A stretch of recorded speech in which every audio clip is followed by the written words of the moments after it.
ഈശോ മിശിഹായിൽ ഏറ്റവും സ്നേഹം നിറഞ്ഞവരെ, ഇന്ന് തിരുസഭയിൽ പരിശുദ്ധ ത്രിത്വത്തിൻ്റെ തിരുനാൾ ആഘോഷിക്കുകയാണ്. എല്ലാവർക്കും തിരുനാളിൻ്റെ മംഗളങ്ങൾ നേരുന്നു. റഷ്യൻ ചിത്രകാരനും സന്യാസിയുമായ ആൻഡ്രേ റിബ്ലവ് വരച്ച പ്രസിദ്ധമായ ഒരു ഐക്കണാണ് ട്രിനിറ്റി ഐക്കൺ. പരിശുദ്ധ ത്രിത്വത്തെക്കുറിച്ചുള്ള ഒരുപാട് കാര്യങ്ങൾ ഈ ഐക്കണിൽ നിന്ന് നമുക്ക് വായിച്ചെടുക്കുവാനായിട്ട് സാധിക്കും. ഇതിൻ്റെ പശ്ചാത്തലം എന്ന് പറയുക, ആ കാലഘട്ടത്തിൽ റഷ്യയിൽ ഒരുപാട് ആഭ്യന്തര യുദ്ധങ്ങളും കലഹങ്ങളും അതുപോലെ തന്നെ അക്രമങ്ങളും കൊടുമ്പിരി കൊണ്ട ഒരു കാലഘട്ടമായിരുന്നു. ഈ കാലഘട്ടത്തിൽ ലോകത്തിനായിട്ട് ഒരു സന്ദേശം കൊടുക്കണമെന്ന ആഗ്രഹത്തോടു കൂടി തൻ്റെ പ്രാർത്ഥനയുടെയും ധ്യാനത്തിൻ്റെയും ഫലമായിട്ടാണ് ഈ ട്രിനിറ്റി അല്ലെങ്കിൽ പരിശുദ്ധ ത്രിത്വത്തിൻ്റെ ഈ ഛായാചിത്രം അദ്ദേഹം വരയ്ക്കുക. ഈ ഛായാചിത്രം ഒരുപാട് കാര്യങ്ങൾ നമുക്ക് വ്യക്തമാക്കി തരുന്നുണ്ട്. അതിൽ പ്രധാനപ്പെട്ട കാര്യമെന്ന് പറയുക, പരിശുദ്ധ ത്രിത്വത്തിൻ്റെ സ്നേഹത്തിൻ്റെ കൂട്ടായ്മയാണ്. പിതാവും പുത്രനും പരിശുദ്ധാത്മാവും സ്നേഹ കൂട്ടായ്മയിൽ ഒന്നായിരിക്കുന്നു. ഇതിൻ്റെ ബൈബിൾ പശ്ചാത്തലം നോക്കുകയാണെങ്കിൽ, വചന പശ്ചാത്തലം നോക്കുകയാണെങ്കിൽ നമുക്ക് മനസ്സിലാക്കുവാനായിട്ട് സാധിക്കുക, ഉൽപ്പത്തി പുസ്തകത്തിൽ അബ്രാഹത്തിൻ്റെ മുമ്പിൽ 3 മാലാഖമാർ പ്രത്യക്ഷപ്പെടുന്നുണ്ട്. ഇതിൽ റിപ്ലവ് ഈ 3 മാലാഖമാരെ പിതാവും പുത്രനും പരിശുദ്ധാത്മാവുമായിട്ടാണ് ചിത്രീകരിക്കുക. ഇങ്ങനെ പരിശുദ്ധ ത്രിത്വത്തിൻ്റെ ഈ സ്നേഹ കൂട്ടായ്മയെക്കുറിച്ച് വർണ്ണിക്കുന്ന ഈ ഐക്കണിൽ വളരെ മനോഹരമായ ഒരു ദൃശ്യമുണ്ട്. ത്രിത്വം ഒരു മേശയ്ക്ക് ചുറ്റും കൂടിയിരിക്കുന്നു. അതിൻ്റെ ഒരു ഭാഗം ഇവിടെ ഒഴിച്ചിടുകയാണ്, ഫ്രീ സ്പേസായി കിടക്കുകയാണ്. അദ്ദേഹം ഇതിനെക്കുറിച്ച് ഇപ്രകാരമാണ് പറയുക: പരിശുദ്ധ ത്രിത്വം സ്നേഹ കൂട്ടായ്മയിൽ സ്നേഹത്തോടു കൂടെ ആയിരിക്കുക മാത്രമല്ല, മനുഷ്യകുലത്തെ മുഴുവനും ആ സ്നേഹ കൂട്ടായ്മയിലേക്ക് ക്ഷണിക്കപ്പെടുന്നുണ്ട്.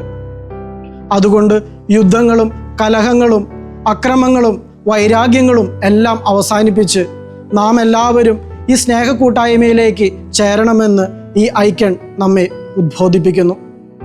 ഇന്ന് ഈ തിരുനാൾ ആഘോഷിക്കുമ്പോൾ പിതാവും പുത്രനും പരിശുദ്ധാത്മാവും 3 വ്യക്തികൾ, ഒറ്റ ദൈവം, മനുഷ്യബുദ്ധിക്ക് പൂർണ്ണമായും ഗ്രഹിക്കാൻ കഴിയുന്നതിനേക്കാളും ഉള്ള ഒരു മഹാരഹസ്യം. ഈ രഹസ്യമാണ് ക്രൈസ്തവ ജീവിതത്തിൻ്റെ അടിസ്ഥാനവും സത്തയും. ഇന്നത്തെ സുവിശേഷത്തിലേക്ക് നോക്കുമ്പോൾ യേശു ശിഷ്യന്മാരോട് പറയുന്നുണ്ട്, സത്യാത്മാവ് വരുമ്പോൾ നിങ്ങളെ സത്യത്തിൻ്റെ പൂർണ്ണതയിലേക്ക് നയിക്കും. എന്താണ് ഈ സത്യം? ദൈവം തന്നെ വെളിപ്പെടുത്തുന്നതാണ് ആ സത്യം. പിതാവായ ദൈവം തൻ്റെ സ്നേഹത്താൽ മനുഷ്യനെ സൃഷ്ടിച്ചു. പുത്രനായ ദൈവം തൻ്റെ സ്നേഹത്താൽ സ്വന്തം ജീവൻ നൽകിക്കൊണ്ട് നമ്മെ പാപത്തിൻ്റെ അടിമത്തത്തിൽ നിന്ന് രക്ഷിച്ചു. പരിശുദ്ധാത്മാവായ ദൈവം തൻ്റെ സ്നേഹത്താൽ സഭയെയും സഭയിലെ ഓരോ വിശ്വാസികളെയും യേശു വെളിപ്പെടുത്തി തന്ന ആ സത്യത്തിൽ ആഴപ്പെടുത്തിക്കൊണ്ട് നമ്മെ നയിച്ചുകൊണ്ടിരിക്കുന്നു. പരിശുദ്ധ ത്രിത്വത്തിൻ്റെ സത്ത എന്ന് പറയുക ഈ സ്നേഹ കൂട്ടായ്മയാണ്. ഈ സ്നേഹ കൂട്ടായ്മയിലേക്കാണ് ഓരോ ക്രിസ്തീയ കുടുംബങ്ങളും വിളിക്കപ്പെടുക. പ്രിയ സഹോദരങ്ങളെ, നമ്മുടെ കുടുംബ ബന്ധങ്ങളിൽ ഈ സ്നേഹ കൂട്ടായ്മയുണ്ടോ? പലപ്പോഴും ഈ കാലഘട്ടത്തിൽ ബന്ധങ്ങൾ അകലുന്നതായിട്ടാണ് നമുക്ക് കാണുവാനായിട്ട് സാധിക്കുക. മാതാപിതാക്കൾ മക്കളിൽ നിന്ന് അകലുന്നു, മക്കൾ മാതാപിതാക്കളിൽ നിന്ന് അകലുന്നു, സഹോദരങ്ങളിൽ നിന്ന് അകലുന്നു, സമൂഹത്തിൽ നിന്നും സഭയിൽ നിന്നും അകലുന്നു. അങ്ങനെ അകലം കൂടിക്കൊണ്ടിരിക്കുന്ന ഒരു കാലഘട്ടത്തിലൂടെയാണ് നാം കടന്നു പോകുക.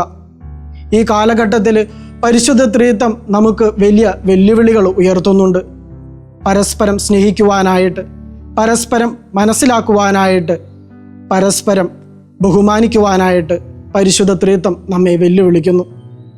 അതുകൊണ്ട് നമ്മുടെ കുടുംബങ്ങളിലെ സ്നേഹത്താൽ ദൃഢപ്പെടുത്താം. അതുപോലെ കുടുംബ പ്രാർത്ഥനയിലൂടെ ദൈവത്തിൻ്റെ സാന്നിധ്യവും സമാധാനവും നമ്മുടെ കുടുംബങ്ങളിൽ നിലനിർത്താം.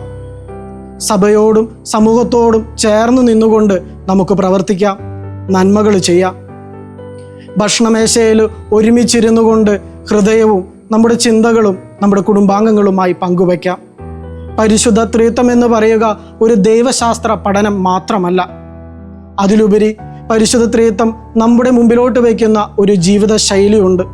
പിതാവായ ദൈവത്തെ പോലെ സ്നേഹിക്കുവാനായിട്ട്, എല്ലാവരെയും ഒരുപോലെ കണ്ട് സ്വാർത്ഥത വെടിഞ്ഞ് സ്നേഹിക്കുവാനായിട്ട് നമുക്ക് സാധിക്കണം. പുത്രനായ ദൈവത്തെ പോലെ ക്ഷമിക്കുവാനായിട്ട്, നമ്മെ ദ്രോഹിച്ചവരോടും നമ്മെ വെറുക്കുന്നവരോടുമെല്ലാം ക്ഷമിക്കുവാനായിട്ട് നമുക്ക് സാധിക്കണം. പരിശുദ്ധാത്മാവായ ദൈവം നയിക്കുന്നത് പോലെ നയിക്കുവാനായിട്ട് നമ്മുടെ കുടുംബങ്ങളിലും നമ്മുടെ സമൂഹത്തിലും നാം മാതൃകയായി തീരണം, വിശുദ്ധിയിൽ ജീവിക്കണം.